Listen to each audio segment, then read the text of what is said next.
तर आज आपण कॅल्शियम, प्रोटीन आणि फायबरने भरपूर असलेली 1 किलोच्या अचूक प्रमाणात थालीपीठची भाजणी कशी बनवायची त्याची रेसिपी बघणार आहोत। तयार केलेली भाजणी 2 ते 3 महिने आरामात टिकतात आणि आपण अशी भाजणी एकदाच तयार करून ठेवली की नाश्त्याचं काम देखील सोपं होतं। त्याचसोबत तुम्ही सकाळी मुलांना डब्यासाठी याचे थालीपीठच नाही तर वेगवेगळे पदार्थ करून देऊ शकता। रेसिपी नेहमीप्रमाणे अगदी साधी आणि सोपी आहे। चला तर मग लगेच रेसिपीला सुरुवात करूया। तर इथे आपण एका मोठ्या भांड्यात सगळे साहित्य मोजून घेऊया। 1 वाटी बाजरी घेतलेली आहे, पण तुम्ही भाजणी उन्हाळ्याच्या दिवसात बनवत असाल तर बाजरीच्या ऐवजी नाचणीचा वापर केला तरी चालेल। त्याच्यानंतर 1 वाटी घेतलेली आहे ज्वारी, 1 वाटी गहू। सगळे साहित्य आपल्याला घरातल्या एका आमटीच्या वाटीने मोजून घ्यायचे आहे। त्याच्यानंतर 1 वाटीच अख्खी मूग घेतलेली आहे। अख्खी मूग नसेल तर मुगाची डाळ वापरली तरी चालेल। 1 वाटी तांदूळ, जर तुम्ही डायबेटिक पेशंट असाल तर तांदूळ नाही वापरला त्याच्याऐवजी 2 वाट्या ज्वारी घेतली तरी देखील चालेल। 1 वाटी हरभरा, हरभराऐवजी तुम्ही हरभरा डाळ वापरू शकता। त्याच्यानंतर अर्धी वाटी अख्खा मसूर घेतलेला आहे। अख्खा मसूरच्या जागी देखील तुम्ही मसूर डाळ वापरू शकता। पाऊण वाटी घेतलेली आहे उडदाची डाळ, अर्धा वाटी साबुदाणा, 3 मोठे चम्मच बघा अख्खे धने घेतलेले आहे, 2 चम्मच इथे मी जिरा घेतलेला आहे। नेहमी भाजणी तयार करताना महिना अखेरला करायची, म्हणजे थोडे थोडे जिन्नस शिल्लक असतात त्यावेळी आपण त्याचा अशा पद्धतीने वापर करू शकतो। त्याच्यानंतर 1 चम्मच मेथी दाणा घेतलेला आहे। भाजणी तयार करत असताना कुठलेही पदार्थ कमी अधिक केले तरी काही हरकत नाही, किंवा याच्यातले कुठलाही एखादा पदार्थ घरात नसेल नाही ॲड केला तरी देखील चालेल। आता आपण थालीपीठाची खमंग खुसखुशीत भाजणी भाजून घेऊया। इथे मी जाड बुडाची एक कढई घेतलेली आहे। याच्यात आपण सगळे धान्य एकाच वेळी मिक्स करून घेऊया, पण कढई थोडी छोटी आहे त्याच्यामुळे आपण 2 वेळी भाजून घेणार आहोत भाजणी। पण तुमच्याकडे मोठी कढई असेल तर एकाच वेळी भाजून घेतली तरी देखील चालेल। भाजणी भाजत असताना गॅस आपल्याला अगदी मंद ठेवायचा आहे, म्हणजे आपली भाजणी छान खुसखुशीत तयार होते। त्याचसोबत धान्यसुद्धा एकसारखे भाजले जातात। भाजणी बनवण्यासाठी विशेष असं कुठलंही प्रमाण नाही, किंवा कमी अधिक प्रमाणात आपण हे धान्याचं प्रमाण घेतलं तरीही चवीमध्ये काही एवढं फरक पडत नाही। फक्त ज्वारी जास्त प्रमाणात घ्यायची, त्यामुळे आपले थालीपीठ छान खुसखुशीत तयार होतात। आता आपण लो टू मीडियम फ्लेमवरती भाजणी चांगली खरपूस भाजून घेणार आहोत आणि चम्मचच्या मदतीने सारखं हलवत राहायचं आहे, म्हणजे धान्य सगळीकडेने एकसारखी भाजली जातात। भाजणी भाजत असताना आपल्याला शक्य असल्यास जाड बुडाची कढई वापरायची आहे, म्हणजे याच्यात धान्य सगळीकडेने एकसारखे भाजले जातात आणि भाजताना धान्य करपतसुद्धा नाही। आता बघा अगदी मंद आचेवर मी भाजणी छान खरपूस भाजून घेणार आहे आणि उलटण्याच्या मदतीने सारखं एकसारखं करत आपल्याला भाजणी भाजून घ्यायची। आता भाजणी भाजली की नाही हे कसं ओळखायचं?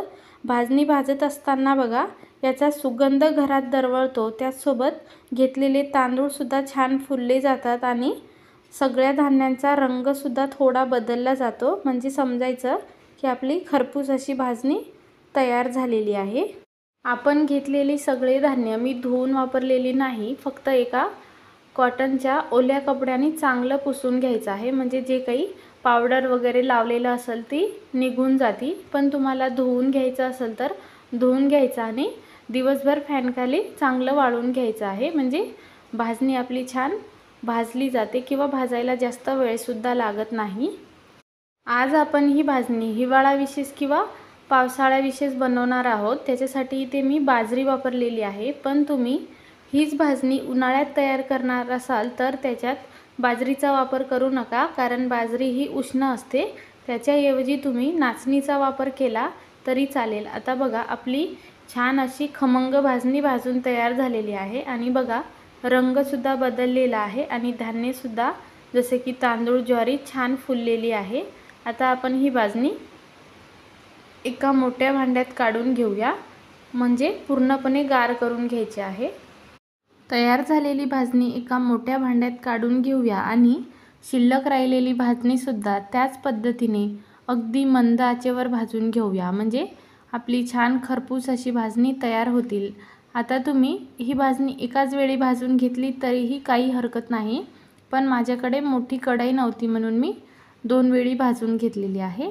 आता ही भाजणीसुद्धा मी छान अशी बघा खरपूस भाजून घेतलेली आहे आणि याच भांड्यात काढून घेऊया आणि पूर्णपणे आपल्याला भाजणी गार करून घ्यायची आहे। त्याच्यानंतरच आपल्याला ही भाजणी दळून आणायची आहे। भाजणी दळत असताना आपल्याला बघा थोडीशी रवाळ दळून आणायची आहे। जसे की आपण चकलीची भाजणी एकदम मैद्यासारखी आणतो, तर ही थोडीशी रवाळ आणायची, म्हणजे थालीपीठ घशात दाटल्यासारखे वाटत नाही।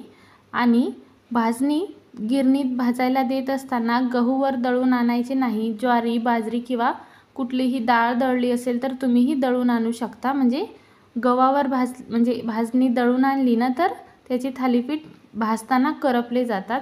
आज आपण भाजणी गिरणीवर न दळता घरच्या घरी मिक्सरमध्ये दळून घेणार आहोत। त्याच्यासाठी बघा मी मिक्सरचं सगळ्यात मोठं भांडं असतं ना तो घेतलेला आहे आणि जेवढी शक्य होती तितकी बारीक आपल्याला हे भाजणी दळून घ्यायची आहे। बघा मी जेवढं शक्य होईल तेवढं बारीक दळून घेतलेलं आहे। त्याच्यानंतर एक चाळण घेतलेली आहे। चाळणीच्या मदतीने आपण हे पीठ गाळून घेणार आहोत।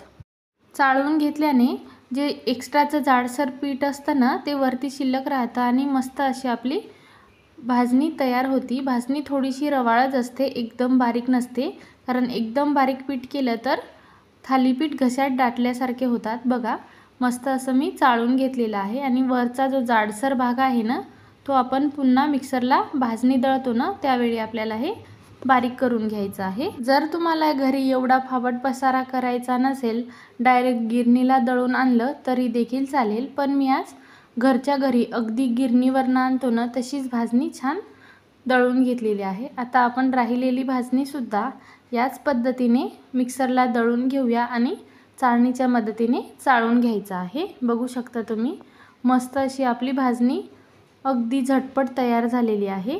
तर आज आपण मस्त अशी खमंग थालीपीठ भाजणी घरच्या घरी तयार केलेली आहे। तयार झालेल्या भाजणीपासून तुम्ही थालीपीठं, वडे किंवा मुलांना डब्याला याचे वेगवेगळे पदार्थ करून देऊ शकता। तर कशी वाटली आजची ही साधी, सोपी आणि पारंपरिक रेसिपी? आवडली असेल तर व्हिडिओला लाईक, शेअर आणि चॅनलला सबस्क्राईब नक्की करा। पुन्हा भेटू अशाच साध्या आणि नवीन रेसिपीसोबत। तोपर्यंत धन्यवाद।